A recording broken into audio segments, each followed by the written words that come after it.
locally. Yeah, so last night I noticed that my mind was turning to a frame of making sense of the thing that is sometimes referred to as culture war 2.0. Mm-hmm. So there's a phenomenon. In the context of that phenomenon, there's of course lots of different things that are going on. And one way of naming it has been culture war 2.0. And it has a lot of attention. I mean, I think a lot of people, maybe most people, certainly most people involved in social media, have a sense of attending to it, a sense of concern, a sense that there's a problem there. Maybe even more than just a little bit, like a big problem, like a sense of like something bad is happening. And also, not only do I not have a sense of what to do about it, but I have a distinct felt sense that nobody does. Right? There's like therefore a portent that will just get worse. Right. Which leads, I think, oftentimes to kind of 2 or 3 strategies. Right. One strategy is just helplessness and hopelessness. The second strategy, which is just kind of that with higher agency, which would be kind of cynicism and participation in the progressive badness by virtue of making small local wins. Right. They say like millennials won't own any properties, so the only thing they can do is own people online, like that kind of a sensibility. Yeah. And then the third, of course, is even is the worst, which is highly strategic local games. Like, so in the context of this, how do I actually grab and make, steal or take territory for myself? Which of course is pervasive among the most agentic groups. So what I was thinking about was, I was thinking, I'm not sure what the origin was, but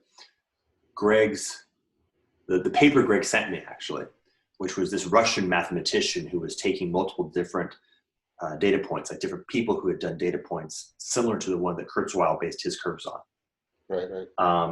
But very distinct, like from actually different cultures and different languages and so forth, very different models. But as it turns out, all very similar curves. And the Russian mathematician said, in fact, I can give you one formula that describes all of them. And the deeper point was the thing that's under investigation, the thing that's changing in time, is actually the rate of paradigm shifts. Mm-hmm. And so paradigm, a particular phase transition in quality, of emergence of quality, are happening faster and faster. They're happening closer and closer together. Yeah. So the thing that I was thinking about was like, okay, one frame that one might use to explain what's happening is something like, the singularity is happening, it's just unevenly distributed. That what we're seeing as culture war is actually just the specific response of structures, psychological structures, political structures, in the context of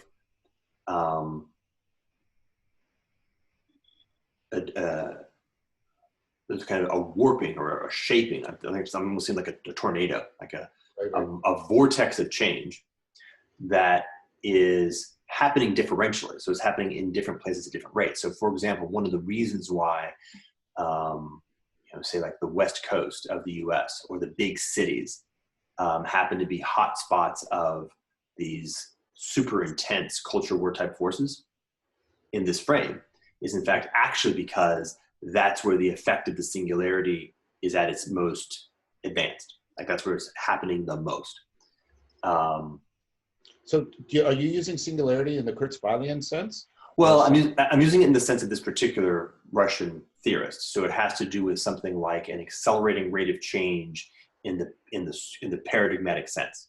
So deep change now happening at a rate that is inside our psychological capacity to respond. So by the time we've actually begun to recohere some kind of paradigm, the paradigm itself is actually shifting, right? So the story that this guy tells is, well, I'll superimpose it. So the story he tells, zooming in on like the last 1,000 years, or I guess post-Bronze Age, after the post-Bronze Age collapse, after that dark age, I guess the axial age, was the invention of paradigmatic mind, right? A particular mind that had a capacity to generate models, largely in the propositional layer, to coordinate behavior across large populations by using these models, and then mechanisms for disseminating it and holding the models as having a certain level of ideological integrity.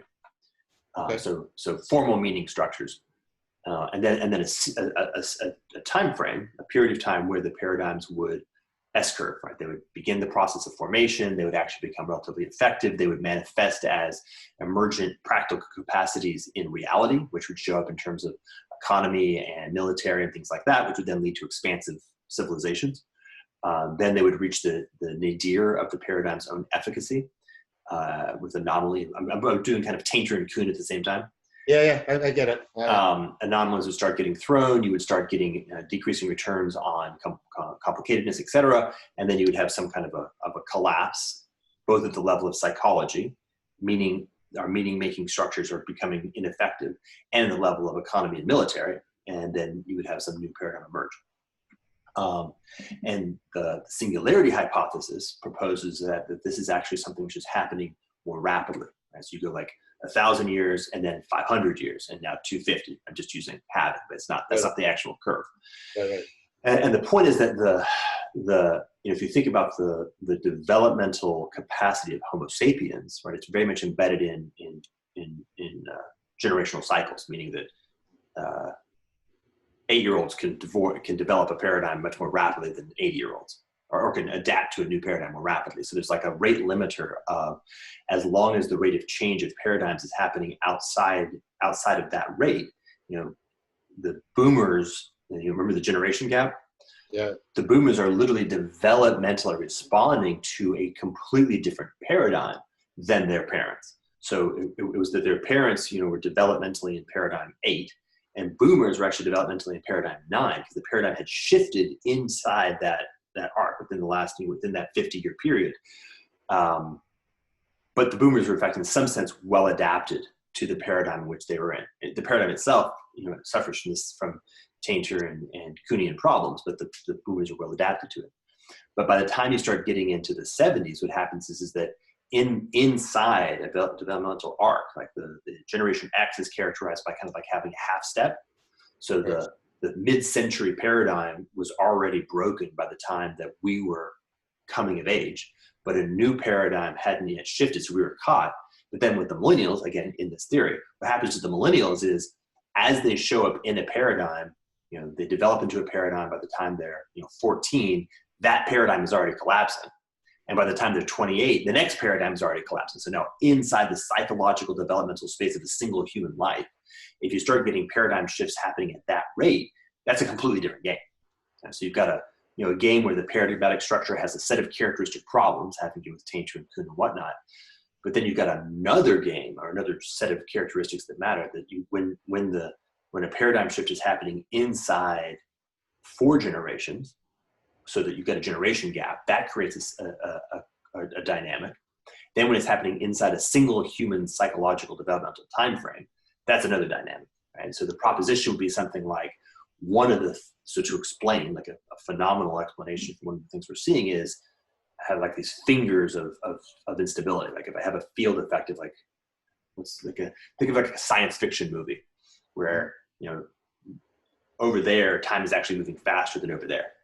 Right. And so in certain places are literally, because of I don't want to talk about that just yet, but for reasons, are more immersed in a paradigm evolution or paradigm dynamics that are operating currently at a higher rate. And so, something like, say, some areas in Silicon Valley are operating at a pace where they're already on the other side of a particular paradigm change, where, say, like Kansas isn't. So you've got like a generation gap between them. And also, more importantly, because the rate of change is higher, you've actually got a breakdown in mind, a breakdown in the psychology that is premised on the notion of having a paradigm to run at all.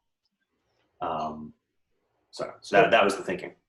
And just to bring it back around to the original proposal is that the culture wars are symptomatic of the fact that these rates of paradigmatic change are not evenly distributed. Is that right? The idea? Yeah, exactly. And in some sense, we're actually perceiving them as culture wars, but in fact they're not. That it's a better way to understand what's actually happening is that the choices that are showing up, like what's actually going on, is literally just a local response to the level of paradigm change that's going on in your environment. That's a more, how do I say this right? Like, imagine I have a bunch of iron filings. Yep. And I notice that the iron filings are moving. Yep. Right? And so I sort of look at them and say, well, the iron filings are moving for reasons having to do with the iron filings. And somebody else comes along and says, no, I've actually got a magnet under the table. Right. So what you're saying is, to use sort of experimental lingo, is I'm seeing the people in the culture wars think there's a causal relationship, but it's only a correlation, and there's an underlying third variable. Yeah, right? That's right. Causal with both of them. So it's not the filings are not impacting on each other. It only looks that way. It's because of the magnet underneath, where the magnet is the paradigmatic change. Is that? Do I understand? Yeah, and more specifically, the rate of the paradigmatic change, and the implications of a rate of paradigmatic change that's now happening inside the capacity of minds, the way that our psychological coherence systems operates, that creates the paradigmatic mind is no longer able to actually respond to its own context. So the context is changing faster than the mind's ability to generate this particular form of response to context. Okay, that's a really interesting proposal. It's kind of like, yeah, we're sort of facing perpetual future shock, Toffler's notion. Yeah. And then but it's not equally distributed. Now, what's the main explanation for why the distribution isn't equal? Does it have to do something like with access to technology, population density? What kind of variables would account for the heterogeneous distribution of the future shock? I would say there's probably three. Okay. So, and I think it's pretty straightforward, actually. So what I would say is it's something like, I think we could do a very simple model, which looks at it in the language of computation, right, and information processing. Sure. And so the notion is, and searching the search of the adjacent space of the adjacent possible. Right. And so change happens as a consequence of a combination between the space of the adjacent possible, the search through that space of the adjacent possible, and then the apparently maybe somewhat stochastic discovery of real things that are enduring inside the space that then generates the new space, right? So that's the move. You go from what we have, the adjacent possible, you find things in the adjacent possible that create new reality. That new reality now becomes the new reality, and then you kind of iterate. Okay, so that's the base. Now, the notion is that you can define that the key characteristic is the search through the adjacent possible. What's the search algorithm? The search algorithm, of course, is distributed cognition. Right. Distributed cognition is governed by cognition, i.e. each individual mind and its current capacity to operate in a particular fashion. So a mind that has the capacity to do symbolic compression at a very high level and then in fact engage in trans-symbolic translations like we often do. Yeah. Like we just did in that moment, has a higher facility for distributed cognition than a mind that doesn't have that capacity. And that I think might be typological. Certain neurologies may be affordant to that. And also educational, certain techniques and practices just move in that direction. Obviously, if you've done a lot of studying in higher mathematics, that's one of the techniques, right? Of higher mathematics, it's precisely that. Software does a very similar thing. So different capacities in particular minds. Then, of course, you've got the specific relationality between those minds, which will be governed largely by their embodied relationships. So population density and the great sort. Silicon Valley happened to have become an attractor for particular typologies with particular experiences and capacities and put them into close proximity physically. And then, of course, you have social media, right? And so presencing and interacting in telecommunications, which enables this sort of weirdly dysfunctional, disembodied, but very high-end Metcalfe interaction in abstract space. So if I have that, I basically have created a search algorithm of the adjacent possible, governed by, from the bottom up, governed by the relevance realization mechanism of each individual human, and by the topology of the search system itself. Yeah, I get that. Right. And that's unevenly distributed. And so what ends up happening is that the propagation of the things that are extracted from the adjacent possible has some almost like, it moves at the very least, it moves at the speed of light. And so, but in fact, practically it moves a lot slower than that. And so it emerges in some location, it propagates through that location. But its propagation through that location actually changes the search capacity in the area through which it is propagated, right? So if you're closer to OpenAI, you know, if you're closer to OpenAI, meaning you actually have the capacity to use the technology, you're closer, right? Whereas somebody who has the capacity to like be aware of it is further than you, but closer than others. Somebody who's not even heard of it can't even make sense of it, it's further away. So if you're closer to OpenAI and GPT-3, you're now like one more step further in terms of the search algorithm of actually, because it's part of the invention of GPT-3, or more specifically, its presencing in the world is an expansion in the adjacent possible, right? A big chunk of the adjacent possible is realized, cohered, and our reality has just changed. If you're closer to it, you have access to it, and you're, by the way, just by very nature of being closer to it, you're in a social field of relationships that are all closer to it, and therefore are already playing on a different playing field of a different context. And a big part of that context is simultaneously more potential, more adjacent possible, and a more sophisticated or more higher bandwidth distributed cognition using those tools on themselves. Right? So you get that recursion begins to pull that area and the people who are in that location further in a certain, like further down the rabbit hole of possibility. Subject to the various constraints of things like the necessity to maintain some level of continuity with other elements in the social graph at the end of the day. And this is where we then show up as having culture wars. Yeah, right. So that was very helpful.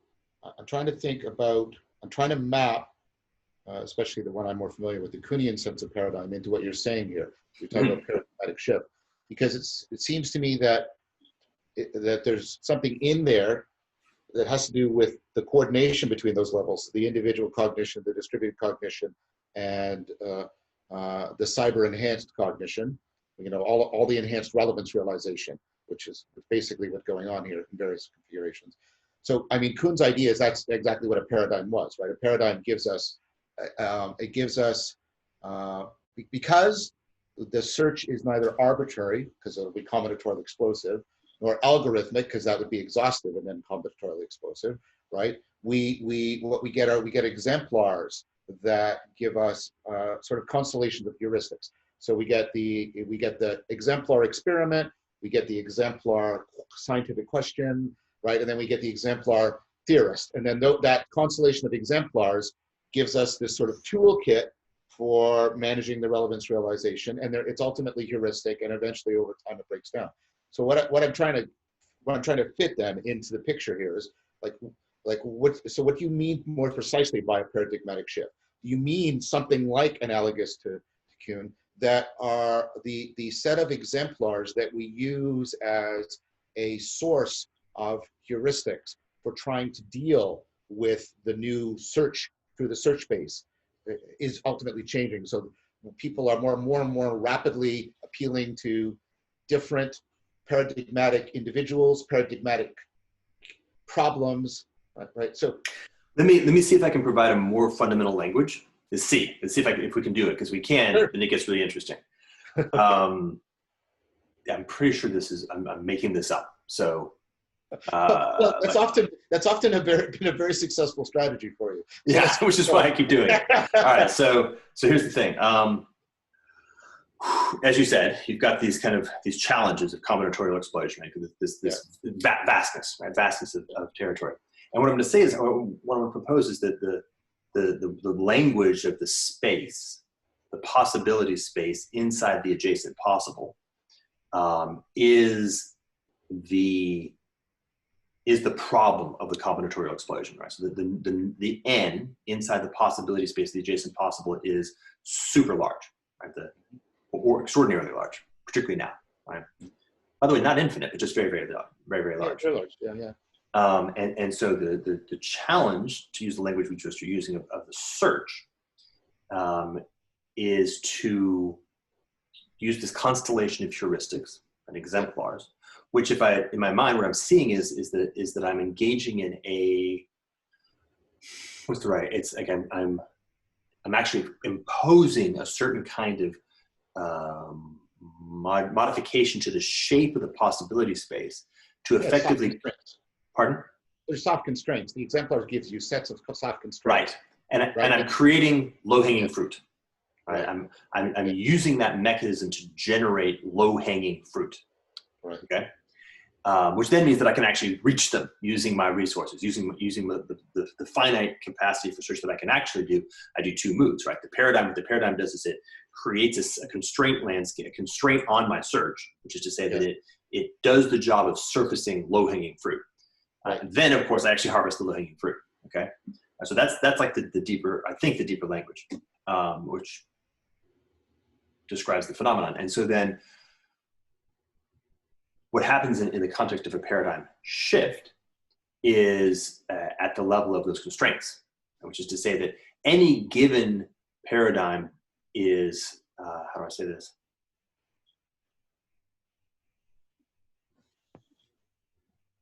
The constraints are constraints, right? So while it surfaces certain things, it moves other things further away. Every heuristic is a bias. Every heuristic is a bias. There you go. Thank you. And so what happens is that to say a paradigm shift, all we're talking about is we're actually modulating the set of constraints, which generates a different exposure to certain areas, territories of the landscape, and in particular in the consequence of a real change in the possibility space and a real change in our searching capacity.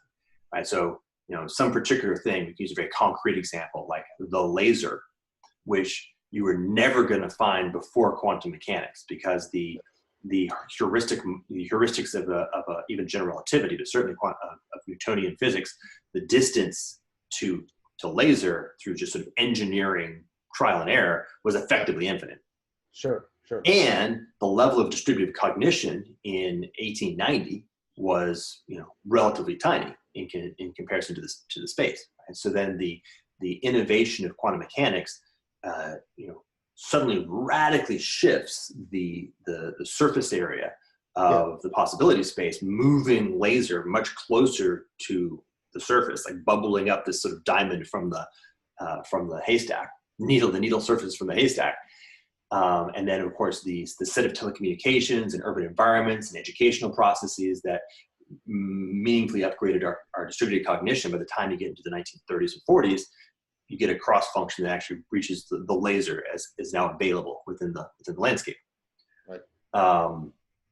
And of course, the proposition is that these constraints, these biases are biases that are happening in all different levels of distributed cognition, like we were talking about. So, as an individual, go ahead. I was going to say they have to be shared and coordinated. So part of what I'm seeing, I'm sorry to interrupt, but I just want to make sure I'm getting it. A paradigm is something like an overarching a set of meta constraints that coordinate, right? That curate and coordinate the constraints at various levels so that they're operating in some fashion. So you're getting some optimization on your harvesting. Is it exactly? And particularly what they do is they radically reduce the communications cost that enables distributed cognition to be functional. Right. If you're operating with an entirely different set of axioms, a different set of constraints than I am, then what happens is the cost of simply coming into the point where our coordination is possible at all is super high. Right? It's very, very heavy. And so what happens is what the paradigm does is it simplifies coordination costs, and it enables a physicist in Germany to have a conversation with a physicist in Spain, and they're more or less on the same page. Where they have a whole huge set of assumptions they're sitting on top of, and they're just working on the top level. So it has that advantage. It radically upgrades our distributed cognition in effectiveness. You probably got much better language for this. It's basically an optimization process, right? It enables us to be extremely effective at searching using the space that has been bound by those constraints. Yeah. Right? But it's also a bit of closure. It closes that space so that you enter into kind of like a thermodynamic problem. Yeah, that's what I was going to say. So don't. I mean, the functionality of the heuristic is also the self-deceptive aspect to it, in that, right, we get locked into, we're biased.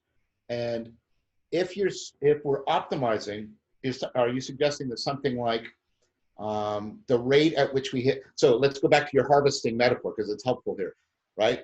So initially, standard economic model, I put in so much effort, and the low hanging fruit means with little effort I get it. The problem is if I harvest the low, if I can harvest the low hanging fruit faster and faster, I get diminishing returns faster and faster. Is that the idea? That's exactly what happens. So remember, because you got two things going on simultaneously.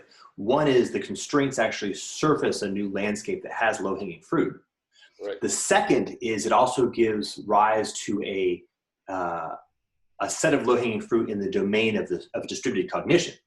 Right. So I've got two S curves that are happening simultaneously. One is the rate at which I'm harvesting low-hanging fruit in the domain of distributed cognition and turning that into effectiveness in distributed cognition under this set of constraints. Right. So when I move to a new paradigm, I kind of like have a whole lot of new low-hanging fruit and a new potential distributed cognition, but I'm just kind of done because we're kind of starting over at kindergarten in this new distributed cognition model. But I can get the lowest hanging fruit even at a low level of distributed cognition. But as I harvest them, they get harder, but I'm also simultaneously getting smarter in my new distributed cognition capacity. So there's kind of this really interesting feedback curve between the rate at which I'm making the problem of finding fruit harder by harvesting the lowest hanging ones and getting up, whatever the topology of that looks like, and the rate at which I'm actually harvesting the specific low hanging fruit and integrating them into improving cognition, which is going to have an S curve. So I get this tainter. Now we flip back to tainter. I get a process of crossover where my rate of advance in distributed cognition is slowing down. Right. And also my rate of the degree of difficulty of harvesting is continuing to go up. Right. So there's a crossover point where that S curve in a paradigm is when I've still got a pretty sizable number of low-hanging fruit, but I'm getting really good at harvesting them. Right. Then I'm actually reaching diminishing returns on harvesting, but now all the fruit are hard to get. Now things get really expensive really fast. And now I'm kind of the tail end of the paradigm. But I've made a huge investment. So I've got a degree of change. Now my distributed cognition is extremely effective relative to any location next to it. Right. So any move in terms of sort of abstract effectiveness, it's a hill climbing, valley crossing exercise. So I've reached the top of a local hill in the context of the set of constraints defined by the paradigm. Right. Any move is perceived as a downward move at that hill. Yeah, it keeps you trapped in the local minima. Yeah. Right? Okay. So so there's a sense in which it's interesting because the anomalies then are evidence, right? So in the Kuhnian sense, the anomalies are just evidence that your particular paradigm can't account for a certain amount of data. But you've also got, if I'm following your argument correctly, as the anomalies start to pile up, that's also a marker that you're hitting this crossover point, right? That you're hitting the point where the ability to improve our ability to deal with diminishing returns is itself diminishing, right? And so at some point we can't improve how we harvest the higher hanging fruit fast enough for how high the fruit is getting, if I can put it that way, right? Right. Yeah, and the anomalies actually show as having a positive value because they provide the sort of subtle, vague, but orienting basis for what a shift might look like, right? So we're not operating in complete randomness. It's like, okay, well, there's a whole bunch of open questions that inside the set of biases and constraints that I'm operating, I can't actually give good answers, but they're questions. They're real things. They're things out there in the world. And so it's actually a very interesting handoff. So then you have, remember going back to neuroplasticity, right? As you know, right? As you and I know all too well, as you reach certain developmental stages as a human being, your willingness and capacity to kind of, and at the neurological level and also at the motivational level, even at the social level, is of course to engage in that level of change goes down. This is something that Eric Weinstein, I think, keeps calling out, but can't quite get over the threshold, which is in the contemporary context, everybody who's in charge of all the institutions is at at the very tail end of an S curve. Right? So the intrinsic conservatism is kind of being reinforced at all three levels. Right? The individual is incapable of actually shifting at a neurological level. The degree of change necessary to actually unload those constraints and move to new ones is very high, sort of neurocognitive level. They're also unwilling to shift because such a shift is hard, and they don't have the level of youthful enthusiasm to go into that kind of an adventure. And sociologically, it implies for sure a reduction of their local authority and influence. This is kind of funny. I can actually take the influence piece from Greg's stuff way down. Right? They're no longer like the master of this domain and just another schmuck trying to figure out how to make it in this new space. And of course, that also has the direct interpersonal, like the actual reality of the people who they know are positioned just like them. So it's like a game theoretic. I'm not going to come on, dude, don't go into the new paradigm. You're going to fuck things up for everybody. I'm not going to the new paradigm. Everybody kind of like holds in place. And that's like that very last piece. It's almost like this, it feels like it's like the second decision point on the tainter curve, which is really interesting because it actually correlates with the second decision point that Carol Quigley talks about in his book, The Evolution of Civilizations, which is basically like you get a second derivative deceleration. And so the rate of change is slowing down in your S curve is the first decision point. And that's where things actually are the most meaningful. Like if you make the choice there to shift, you're okay. But you also are giving up the golden age of maximum extraction. Second decision point is when the actual, when velocity is going down. Right. So you've got acceleration is decreasing and velocity is decreasing at different decision points. Right. So when you're actually in a recession as opposed to just a slower and slower growth. Right. Why did I say that? Oh, yeah. Part of the challenge here has to do with because there's kind of a stickiness, there's a lockness, a lack of fluidity, an intrinsic conservatism in the nature of the paradigmatic model itself, right? The way that it grows and extends, and the way it extends, by the way, both into the human psychological and into the institutional. These massive investments in institutional fabric. I remember talking about it in the context of like just oil as a function. Yeah, I remember that. Yeah. And if you just look at like the amount of investment in, say, like the educational infrastructure of teaching this huge population of people how to run and operate the technology and institutions of the oil industry at the financial level, at the mining level, at the technical level, and to shift away from oil obsoletes that entire kind of capital investment and obsoletes the capital, the meta, like the deeper capital investment in the underlying infrastructure that produces that. As you got all these things that are kind of massively invested, stock versus flow on X. And so what happens is that the counterweight, the pressure for change, the number of anomalies that are now showing up in all these different ways. Like there's anomalies that are showing up in terms of questions that we can't answer using the model structures that we operate in. But also anomalies that are showing up in terms of like conflicts that happen between institutions, like emergent institutions and classical institutions, or psychological dissonance between different identity structures. Like these are all anomalies. Like they're happening throughout the entire system dynamic. It gets stronger and stronger and stronger, and it kind of breaks an elegant. This is one of the problems with the paradigmatic models. It tends to not, almost never break elegantly. It almost never just says, yeah, okay, cool. It's time to hand off the keys to the next generation.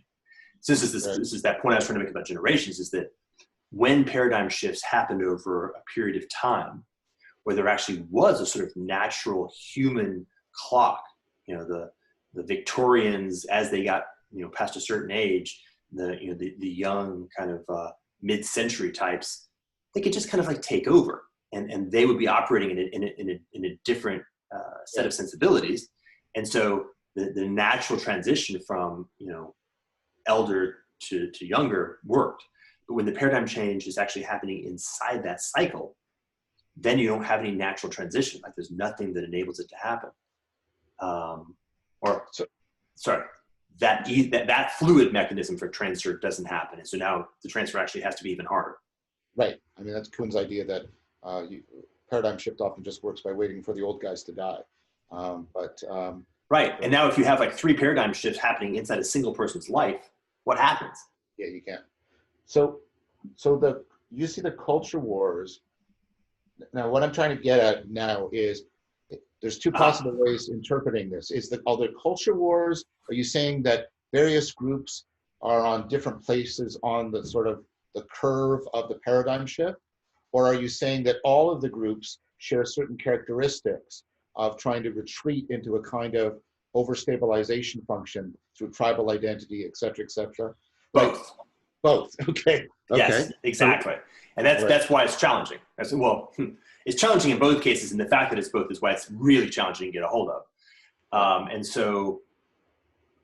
Let's just focus on the second part. So I think a video went around a little bit about McLuhan actually talking about how when you hit a certain level of information overwhelm, we default to simple pattern recognition. Right? So we've got a whole bunch of basic strategies of how to deal with certain levels of information overwhelm. As you said, like you default to things have to get simpler.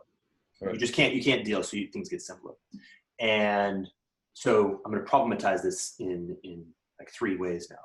So the first way is, okay, we've kind of reached information overwhelm, which is to say that the velocity and magnitude of anomalies has reached a point where our ordinary mechanisms of ignoring them and rationalizing them in the context of the paradigm are working. Yeah. Right? I can no longer continue to bullshit myself enough to just continue to slog through things. Yeah. So then what happens is I start kicking into this next mode, right? So the basic mode is my paradigm is working pretty well, and anomalies I just kind of ignore and proceed forward. 1980s in America. All right, model. So that when that starts to break down, then I have to shift to model 2. Right? Model 2 is where I start going click, and I drop into some sort of more basic strategy. Right? Now, of course, this is part of what drives the culture wars. Of course, is that people who maybe were compatible inside a paradigm may have very different, more simple strategies. Yeah, exactly. So they drop out. Local idiosyncratic histories are going to be magnified when you drop out of a shared paradigm. So people are going to default to more primitive, earlier forms within their own, local developmental trajectory. So this worked, and so when they do the regression strategy, because psychologically that's what it is. It's a regression strategy, right? When if you grew up somewhere else than I did, and etc. When we regress, it's going to tend to highlight our differences. It's going to differentiate us in a powerful way, and it's also at the same time going to reduce our cognitive flexibility to manage those differences because we're moving to more scarcity mentality. Right. Yeah, and it's funny because also in exactly that context, more regressive strategies happen to be more oriented around more presencing of scarcity. Yes. Yep. Right. Exactly. The notion of can't we all get along is a relatively modern innovation. The notion of like fuck you has been around a lot longer. So that second level gets very is kind of like a good solid chunk of problematization. But then I want to introduce that third level, which is that it's actually happening as unevenly distributed. So you actually have a like a jerk. So it's not just velocity acceleration, it's velocity acceleration and jerk. So the actual rate of change is different in different locations. And so this creates all kinds of weird impedance, even at the level of response. So there may actually, it's quite likely actually that many people are operating in like a third response mode. If you can't deal with the volume or if you get information overwhelm, right, you operate in one way. But if in fact that set of default modes are themselves breaking because the rate of change is actually accelerating beyond anything that any structure has ever dealt with, which is the reality. Right? That's what's actually happening. Then you've got a completely different thing going on. So that the regression is kind of regressive acceleration, I suppose, is what I'm pointing to. Right. And differential regressive acceleration. So it's almost like one of these crazy sci-fi movies where you've got like cavemen sitting, right next to like 1950s people and like people from the future, and they're all kind of like. There's a show about that, right? Or no, a book that had like a river, and the river had this weird like conjunction. River world. Yeah. And that's I think that's like an interesting frame to be thinking about what's going on. Okay, so the idea is, let me see how I get this. We get the regression in which locks people down, and they then right, that's happening. but they're also being locked at different places on the time river, right? And so not only are they locked, they're also incommensurably placed on the time river.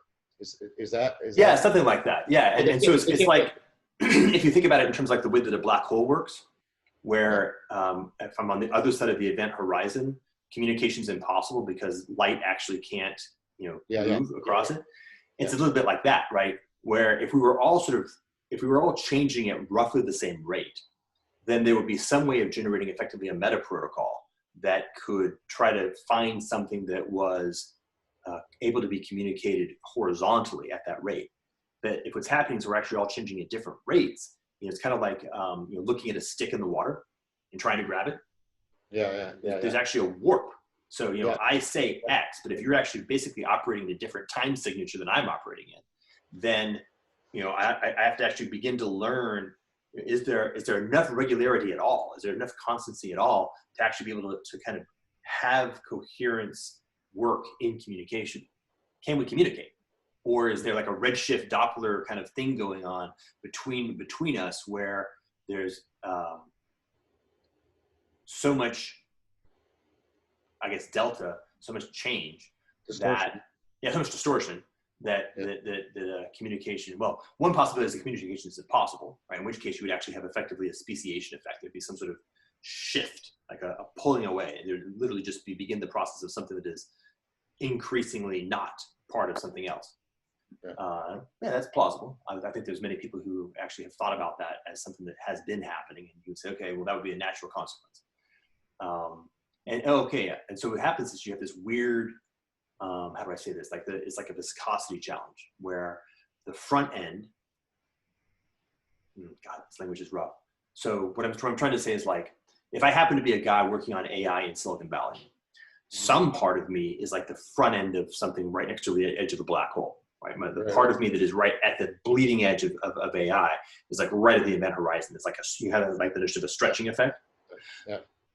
But I also like buy food and walk around and see buildings, right, and interact with just people that are around me.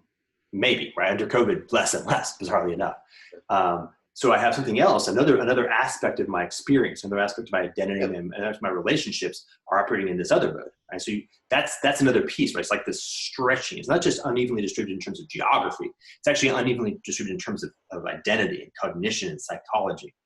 And that stretching piece, I think, is another key element to think about. And maybe to make it a kind of a simple science fiction story, just think what happens. So let me assume that Elon Musk is telling the truth about what he's doing with neural lace. So what it can do is as reported, right? No more, no less. And I don't know if that's true, right? He could be totally lying and it can't do any of it. And he can also be totally lying and it's actually way ahead of that. And he's just kind of giving us the early adopter piece of it. Even then, it's massive, right? I don't know if the most recent thing he talked about was how like they expect to soon be able to stream music directly to your brain. And so that level of intimacy. But I it's nuts about the science of that, but we'll talk about that maybe another time. Me too. So caveat, but let's just, as a simple kind of science fiction example, there's like these, as soon as somebody actually does the neural lace thing, that'll shift things dramatically. Shift things dramatically, right? And so that's very concrete, but the point is that that's already happening in less obvious ways. Yeah, I get that. Yeah, for sure. I mean, we're doing it right now. Yeah, we're doing it right now. It's actually, and I expect that we could actually, if we publish this and we look at the comments, we'll actually see that kind of stretching or differential, right? Some people will just like bounce the fuck off. Everything we just said would be so, whatever. Yeah. And then their response will be whatever regressive strategy happens to be their local location, right? Which, there's like 50 that I've seen so far. So it's getting harder and harder to get a common denominator of quality. We can never have the Beatles again. So the thing about the Beatles is, right, they were at that point where they tapped into the broadcasting ability and the ability to stamp out vinyl records. But right, they were at that point where they could create something analogous to a paradigm in popular culture. But we can never have the Beatles again. And that's not because there aren't talented people out there. It's because the proliferation of genres right, is accelerating. It's like Protestantism. It's proliferating and proliferating. And what you get, I mean, I notice it myself, is I'm now stuck in time with it when it comes to popular music. Not because I'm a Luddite or anything like that. It's just I Can't keep up. I can't keep up, and not only can I can't keep up, because you have to remember there's and this is not a contradiction. There is more information out there, but it's also more impoverished. It's less diagnostic. Like if you were around in the time of the Beatles, there was a chance that all of the genres could reach you. The genres can't all reach me now. Right. Right. No matter how much they pump out. Right. There's genres I don't know out there now. And I see my kids and and my partner's kids, and they'll rumble and they'll what? I don't even know what that is. I don't even know who that is. Right. And then it's not. And at first I think, well, is it because am I turning into my parents? Part of it's that, but part of it is what we're talking about here. It's like, no, it's not like I've encountered these genres like my parents did and then rejected them. They are not even on my radar. That's the thing to me that's paradoxical. I've been trying to get this across to some of my students, that we have simultaneously, and I think maybe Daniel Schmeckenberg is trying to get this, right? We have simultaneously way more information, but there's a sense in which each piece of information is less diagnostically valuable because it is not as diagnostic. It doesn't rule out as many alternatives as clearly and as effectively because it gets overwhelmed by the sea of information it's in. It's also corrupted. The signal's corrupted because of all of the competition. Do you understand what I'm trying to? Yeah, absolutely. Well, I'm kind of not trying to do the thing, right? So the point is, so what we were just talking about, I noticed like a bunch of connections to previous conversations that we individually and collectively have had, is something along the lines of we've reached the limits of a particular fundamental mode of being in relation of distributed cognition, which is to say of being in relationship with the adjacent possible, which is what you're describing, because each genre, in some senses, is a particular mode of distributed cognition. It's a particular metanode that is exploring the possibility space within a particular set of constraints in music space, right? That's what I'm intending the analogy. And your point is that the graph is no longer connected, meaning that the propagation in, I don't know, like genre N isn't connected. Like it's actually not connected to what's going on over here in genre M. And in some sense, we might imagine they're actually moving apart further. So that like the light cone, they may never connect.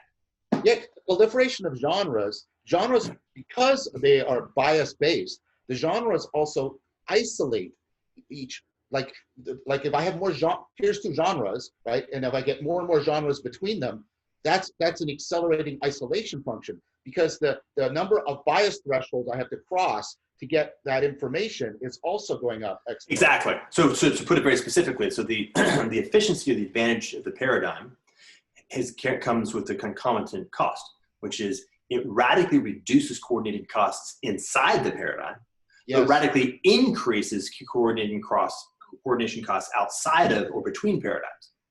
Right. So if you and I are in the same paradigm, it becomes relatively easy for us to coordinate. But if we're actually operating outside of paradigms, if you're in a different paradigm than me, we're almost incommensurable. Right. The amount of delta, because the whole point of it, because the paradigm is collaborative, it's a distributed cognition. So it's actually the innovation in the paradigm is being held in many, many, many, many different minds. No given mind can actually go through and say like, okay, I can hold the whole of my paradigm, and so I can translate to the whole of your paradigm. Like that's not non-starter.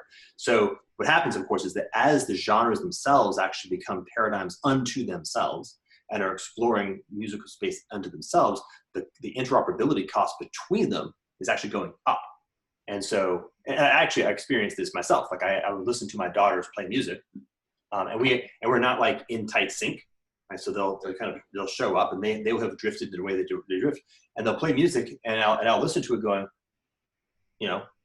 wow, I actually have a very hard time knowing what's going on there. I can I can hear actually.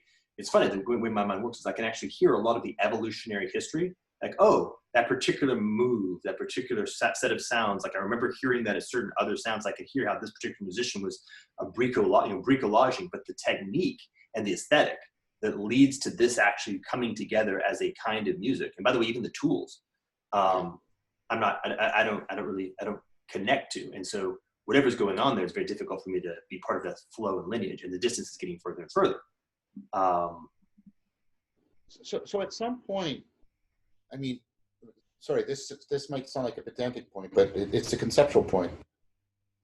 I mean, if it fragments to that point, the whole point about a paradigm is it's supposed to give an overarching integration. I mean, are we getting to a place where paradigms are now impossible because there has been so much, the metaphor that's running around in my mind is how, sexual selection can so, niche construct you so that you actually stop being viable in terms of natural selection. Right. The peacock's tail is the classic example. Yeah. Right.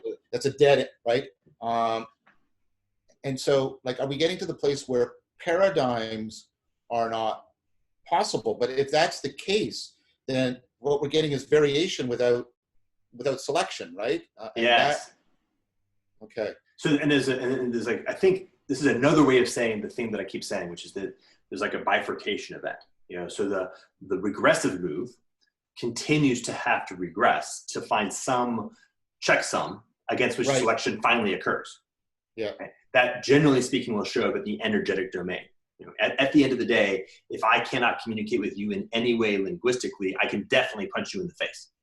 Yes. Right. And that's what I meant about the quality of the common denominator is going to continue to drop because, the trying to get what can cross all that fragmentation is going to have to go into something that is, I guess, sort of, that has been preserved the longest through the evolutionary process or something like that. Right, exactly. Preserve the longest through the evolutionary process. Exactly. It's the most basic or most primitive, I guess, the longest. And then, right, that's this direction. Yeah. And then you got this direction, right? And it's funny because I think we started this conversation sort of noticing that we're going to be talking with Greg soon. And I'm seeing a lot of the things that he and I talked about coming back, which is... Greg Enricus. Henricus, yeah. Sorry to make it more explicit. So John, Greg, and I are going to have a conversation soon, like a week. Yep. I think so. And John and I were just talking about some of our encounters with Greg's stuff. And so, the last time that he and I talked, which I don't know if we shared, so I apologize if we did or didn't, was that what does he call it?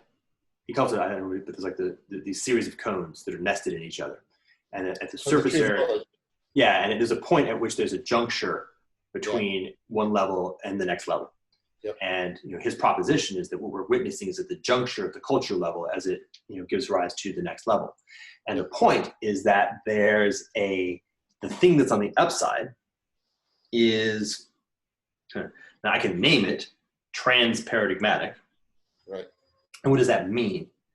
Well, that means something that has the capacity to enable selection, enable interoperability, enable communication, relationship, in a context of also enabling niches or not diversity. What was it? Diversification. Speciation. Yeah. And so it's a meta culture. The whole point is that it can't be of the same sort as paradigm. Yes. And the distributed cognition can't be of the same sort as the distributed cognition that operates in paradigm space. So we can kind of do the negative space. Like the negative space is all this stuff, not it. Right? And a little bit of the positive space, it has to be able to do these sorts of things. And then that thing right there, like figuring out how to do that ends up being a lot of what you and me and John are. That's a good description of the space that we're trying to figure out is what's this trans-paradigmatic metaculture, right, that has the ability to maintain interoperability, communicability, capacity to be in relationship, and therefore selection that is not primitive selection, but at a much higher level. While, of course, realizing the fact that in that context, the notion of paradigm has now become it's like happening at a lower level, or Yeah. like a cell inside a multicellular organism. No, yeah, I get that. It's anachronistic in an important way. But so the maybe this helps to sharpen a question. I mean, the point of a paradigm is the same as like what an individual frame is, right? For an individual, the point is we can't do algorithmic, we can't do arbitrary, so we use constraints. And what we've been trying to do, I mean, paradigm was one solution to that, because what you had was sets of soft constraints. You had, you know, various paradigmatic individuals. You didn't have like a recipe, right? Like always ask question and it has to have this syntactic formula. It was more flexible. It was be like Einstein, be like Heisenberg, right? Right. And the similarity function gives you, right? The similarity function is, right? A similarity to a prototype is a very powerful way of sliding between algorithmic and arbitrary, right? Because I can't just do anything to be like Einstein, but there's no algorithm, right? Because it's similarity. So the question I'm working towards is, right, we have to get between algorithmic and arbitrary. We need something like what paradigmatic prototypes did for us, but what are those going to be like, right? One of the advantages of prototypes, especially prototypic individuals, is we're sociocultural beings, and we have this machinery of internalizing other people that we can exact for purposes of scientific inquiry. I know what it's like to be like Einstein, even though I can't tell you, because I know what it's like to be like my mom or my dad or my friends, right? I know what that function is like. And so paradigms had, you see what I'm saying? There's a reason why they emerged. They seem like I'm going to do this just to be deliberately provocative. They seem like the final solution to the problem of how do you steer, right? How do you steer between algorithmic and arbitrary? So if we can't do that anymore, so what do we do? Who do we hold up, right? So okay, so let's reconnect this. So let's wire it back into the notion of the culture war and the early sensibility. So the notion is like part of the idea of the culture war has this characteristic of almost having a partisan sensibility. Right? It's a given point in culture space has a war. It's exactly a war, right? It's a conflict. And part of the notion that partisan sensibility is that any given point in culture space is endeavoring to identify that notion of what is a good model, like what is a good person. Exactly. Okay. So the question is something like, all right, so you got kind of two responses. One response is... It's a competition of prototypes. That's how I would say it. Right, it's a competition of prototypes. Okay, hold on. And in that context, it's a competition between the context models that allow the answer to what is a good prototype to emerge, right? Both are happening in really interesting tension with each other. Exactly, that's what I'm going to say. The thing about prototypes, right, is, is you don't, that's the whole point. There's nothing higher in terms of which you can compare them. Whew, yeah, okay, so let's see. This also feels very real time. Yeah, so if it sits at the level of culture war, then it grounds out in energy. It becomes war, right? Yep. And that's not what we want. We want something other than that. Right. That isn't, and we can say we don't want it for lots of reasons, like not least which is that I'm pretty sure I can prove that just ends with everybody dying. Like there's not a win in that scenario. Exactly. Ultimately, we're trying to reduce suffering and pain. Yeah, and keep it like below existential or catastrophic. Yeah. So let's see, how's this work? It's actually, it's very interesting. You just kind of shift it to the individual level.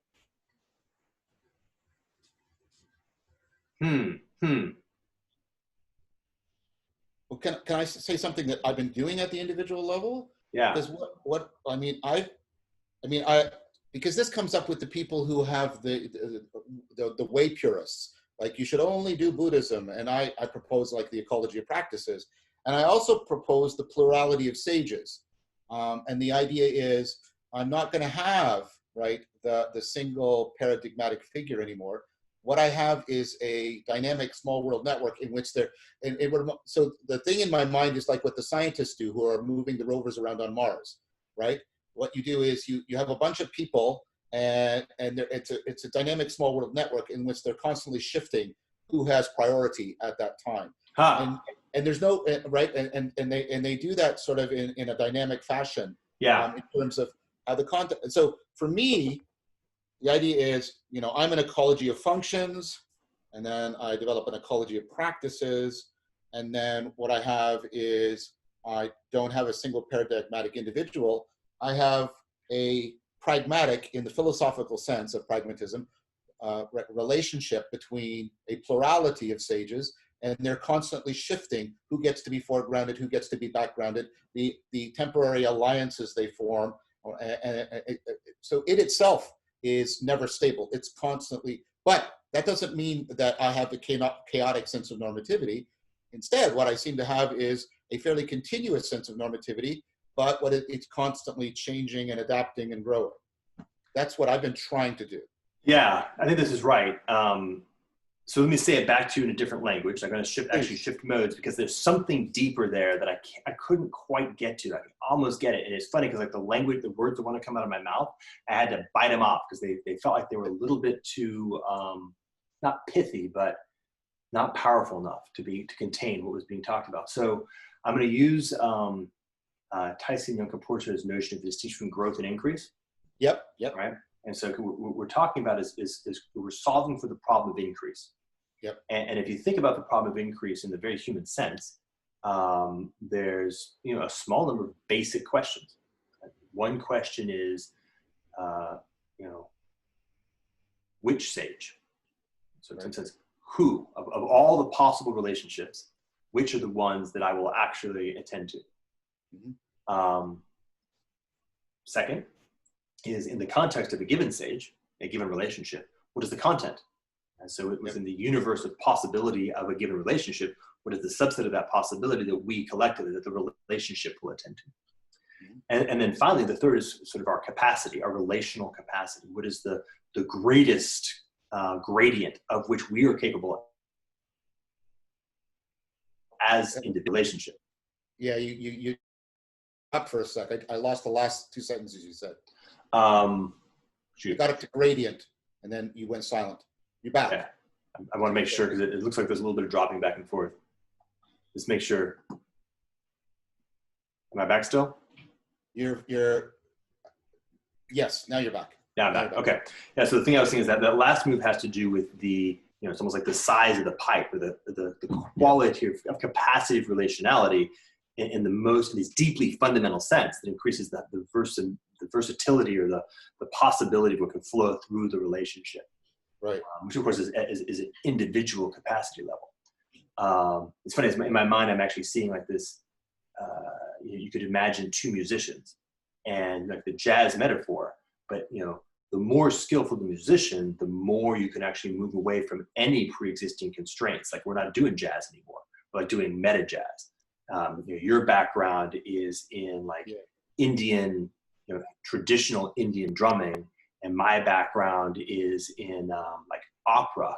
And yet we're so good at what we do that we can actually begin the process of just beginning with the possibility of sound and begin moving from there and just create incredible stuff in the middle, right? So the idea is like the more, this is the inverse of the problem of paradigm difference, right? Obviously physics. Yeah. The more the gradient, or the more the delta between 2 points, the more the possibility that can flow through them. But the challenge, of course, you actually have the capacity to enable a connection, and then allow that connection to be a kind of a self-authorizing protocol. Like, you have to have some way of creating a connection at all, communication channel. And then the capacity inside each node to expand the communication channel bespoke to the quality of the relationship and the content that needs to flow through it. Right? That's the minimum viable content at each node, is a basic capacity. So like, you and I interact. The first thing we do is able to establish just, ping. Remember the old dial-up modems? Like, we start making those funny noises until, okay, we now have a communications channel. And then what we do is we have a capacity to from bespoke, from just the fact of communication at all, can begin the process of actually building the size, building the capacity of that channel to hold more and more. Right. And it's really quite interesting because you think about it, it's really like this holistic experience of like, it has to be joyful, right? Well, is it a good, yeah, like, is it, the question of who is omnipresent? So I can't just kind of like grab a hold of you and say, fuck this, now we're going to spend the next 3 years building a channel because maybe it's not the right who. There's 8 billion people. Maybe there's some other who that we should be in a relationship with. So there's this really interesting like meta sensibility of like, is this the right place to attend? Yeah. That's interesting. The thing you were doing with Joy and the way you were talking about this, I'm going to be talking to him soon. It reminds me of Jim Carson's distinction between playing finite and infinite games. Ooh, good call. Jim Carson's a great person to bring into this in exactly this moment, because we're talking about a lot of stuff that lives proper at the level of the transcendent. Like we're definitely walking in those waters right now. Yeah. I'm actually, the Religious Gates Against Belief had a huge impact on me. I'm actually reading Finite and Infinite Games right now because I see dialectic as an infinite game that is replacing debate, which is a finite game, right? And so, and the interesting things, what you're talking about there, right, is because like the meta jazz musician is, right, the point of playing the music is to also change the rules by which the music is played as you're playing it, which is, right, that's one of the defining features. And that's what I was trying to get. And you were doing it with, like you did with sort of a plurality of genres. And then I'm trying to get something here.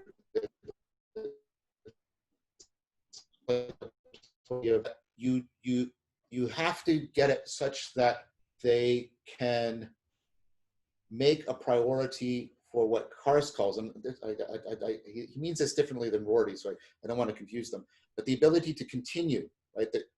The infinite game player wants the game to continue, right? That's the overarching normativity. Right, openness, open versus closed. Right, the finite player wants it to come to conclusion so that they become entitled, like in the literal sense of being given a title. Right. And so I've got to go in literally a couple of minutes. So it's part of the change then is a change. It's got to be a fundamental change into understanding deeply the normative requirements. We've been talking a lot about the cognitive requirements, but the normative requirements on people such that they're willing to play infinite games. You and I have reached the same exact point. Completely agree. I was like puzzling all over that. Like there's so many specific, like that's it. The normative requirements such that people are ready, willing, and able to play infinite games. Yeah, exactly. Yeah, if you're ready and willing, then you're in the educational mode. Like, great. Let us begin to build in you the capacity to durably operate under these normative constraints. When you're actually now ready, willing, and able, welcome to infinite game space. So what has to come to the fore, and this is something you and I have been emphasizing, and this I think is in Jim's work, is right the mechanisms of self-correction have to be given, like they're given much more priority. Yeah. Right. That's really interesting. So this could dovetail back.